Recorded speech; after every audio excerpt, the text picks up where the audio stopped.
Hello everyone, এসে গেছি আমার বার্থডে ব্লগ নিয়ে।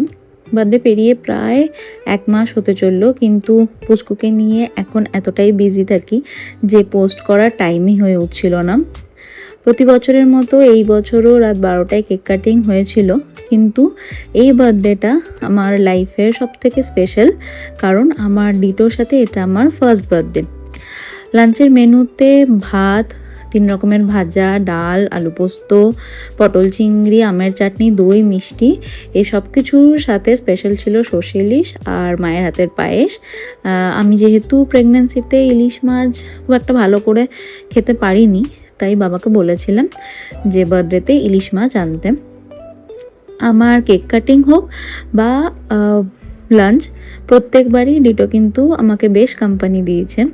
তারপর ইভিনিংয়ে বাড়িতে কেক কাটিং করে দুজনে গেছিলাম একটা ছোট্ট ডিনার ডেটে 2 ঘন্টার জন্য। তো এইভাবেই আমার এবছরের বার্থডেটা কাটলো একদম ডিফারেন্টভাবে, আর বেশ ভালো করে কাটিয়েছি, এনজয় করে কাটিয়েছি।